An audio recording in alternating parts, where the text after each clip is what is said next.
Welcome back, folks, to the Lighthead Online Video Show. This show and every show in 2020, folks, is brought to you by Keystone Technologies. Go to KEYSTONETECH.com. Position for growth. Get them on your line card. What's up, Greg? How you doing today? I'm doing good, man. Oh, okay, good.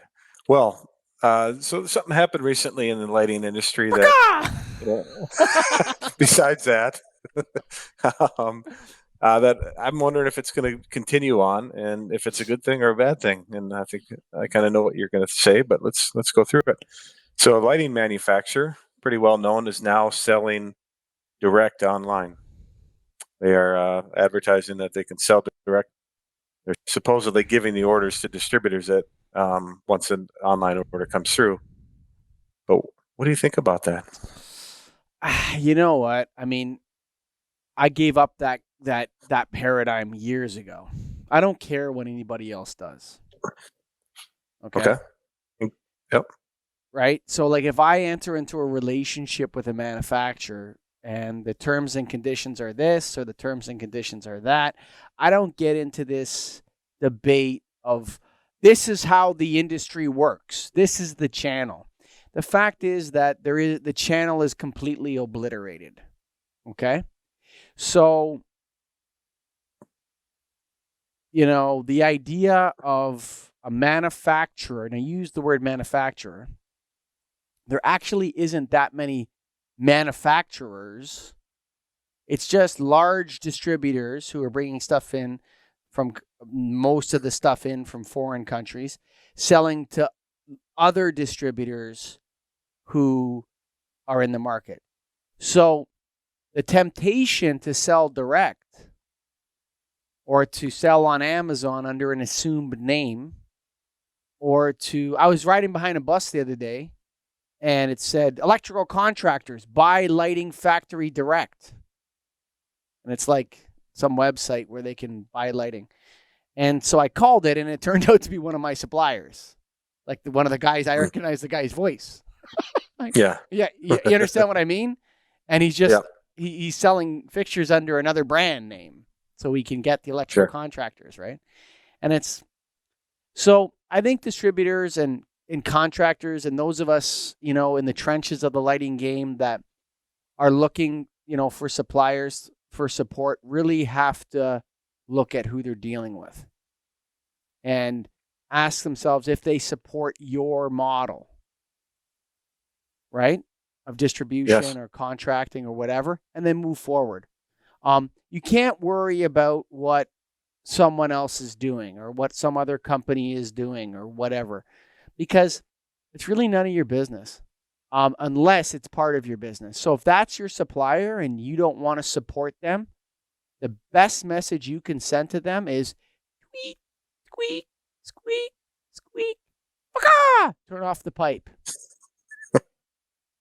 You understand what? Have you ever done that to a vendor that pissed you off? Stop buying from them. Yeah, stop buying from them. Just do it over time or do it immediately. The best way to do it is to do it so it doesn't hurt you. Right? Okay. That's the best way to do it. It's just like slowly turn the tap off, because sometimes it's hard, right? When we're dealing with these vendors, you have like these setups where customers are calling back and they're asking for that particular vendor code. And then you got to tell your people, okay, every time that person calls for that code or that item, you got to switch them to this other brand. And this is how you do it, right? So you slowly turn off the tap. And then I remember I did this to a vendor years ago. And we went from, I think it was about $20,000 a month to nothing over the course of a year, right? Yeah. And what they noticed that. Yeah, they started to, hey, well, you're not going to make your rebate. Ooh. That was the first call, right? You're not going to make your rebate. Oh, so that's too bad. Oh, yeah. I had a rebate? Yeah, business is down, or, they get into this like off-topic stuff. Like, oh, it's about your rebate. Right. Oh, it's about your forecast. We can't forecast for you. I don't care what you do. Ooh, right? So you slowly turn it off, right? Because what happened with this one vendor is they went into one of my customers. This is hilarious. They decided to deploy a sales strategy where they actually went to the streets and then helped the distributors sell, right? So we were selling this place for years, and this guy, I'm in this private school, and I'm looking at the stock room, and it's not all our product. Uh-oh. I thought you guys were supporting us. Like, what are you talking about, dude? You're just like a part of my mix here. My clients buy a bunch. They deal with a distributor so they can have access to all the different brands of lights, right? Or a selection of brands. And they, guess what? Your lamps aren't the best at everything, and your ballasts are not so good, or whatever it was. So we give them some of your stuff, and then they get some other stuff, and that's what it is. So they said, well, you need to support us. So then we just turned the tap off on them, and then, about a year and a half later, the guy came back. He said, what happened? We were doing so great. We were doing $250,000 a year, and now we're doing nothing. What happened? Well, you changed the way you do business, and it didn't work for me anymore. So in this case, in this instance I brought up, would you deal with a company like that? Your company, if I wouldn't hurt myself by not dealing with them. If you say you didn't need to, say they had product that other people had. See ya. Yeah. See ya. I mean, that doesn't work for me. Yeah. Yep. Right? Like, that's kind of, either I'm your customer or they're your customer, because those are my customers. I'm not going to compete against you. Who's going to win that game? Selling your products to the same people? Come on, man. Right. Oh, and you're going to give me the orders, right? So now what you're saying is, I have no value to add to your products. Other than the location that you're at. That's not value. Yeah. You just happen to be there. You're going to throw me a bone, eh? You're going to tell me what my bone is worth. How much of that I get. Oh, you know what? I got a better idea. Why don't you just do whatever you want and then cut me a check for $30,000? We'll call it even. Right now. That's a better plan. Cut me a check for $30,000. I'll close my account and we're good to go. And we won't play in this stupid game of you're still honoring the channel crap. You understand what I mean? Whatever. Like, it's fine. You want to sell direct? I don't care. Go to it. But I get to make choices too. Mm-hmm. Right? You get to make choices. I get to make choices. Right? That's all. Yep. That's not personal. Business, man. That's business. You want to do that? That's fine. But look, I'll tell you this. This problem is way bigger than people think, actually. Way bigger. You think it's going to continue on? I think the problem is not for us distributors. It depends. See, I'm a rebate addict, so I don't know what happens post-rebates, what I'm going to do then, right? Because a lot of my value that I'm adding to clients over the last 19 years, since 2001, when rebates started, has been involved in getting people access to rebates. So I'm actually undergoing the process of what the value is that I actually add, other than that. Than like installing and rebates and prescribing LED fixtures to replace T12s, T8s, and all this sort of stuff. I'm wondering what it is I add to the sale of light bulbs outside of that. I don't know what it is right now, Greg. So maybe I don't deserve to be a part of that transaction.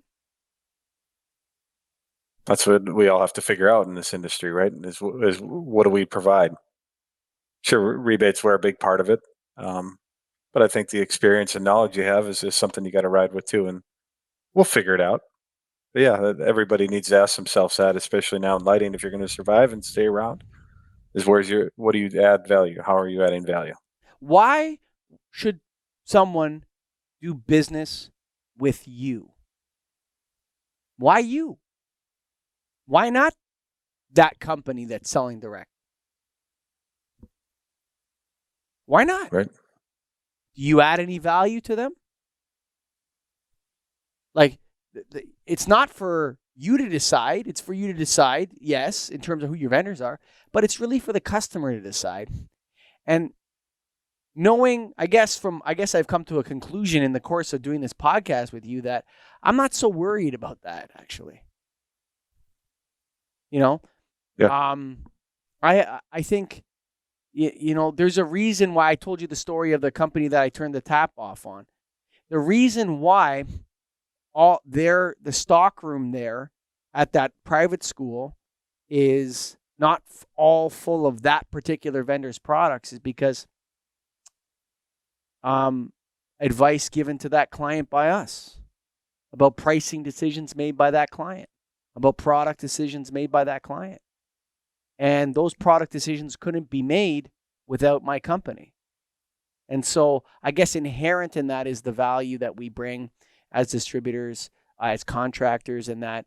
And so I would say that let them do whatever they want. You make your decisions. You think about what your business is about and why you're there and what you're doing. And, maybe it's time to close shop. I don't know. For some people, I'm not getting out. I'm not backing down. Are you prepared to back down? No, sir. That's what we're doing. We're figuring it out. We're sticking around. Yeah, I'm not Get prepared after to it. back down.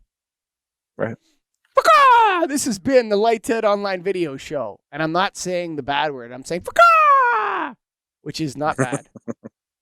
Lighthead Online Video Show. It's sponsored by Keystone Technologies, company that supports distributors. Greg? That's right. They're a great company. Someone that you trust and you can get a lot of great product from. Go to KEYSTONETECH.com, baby. That's KeystoneTech.com. Woo!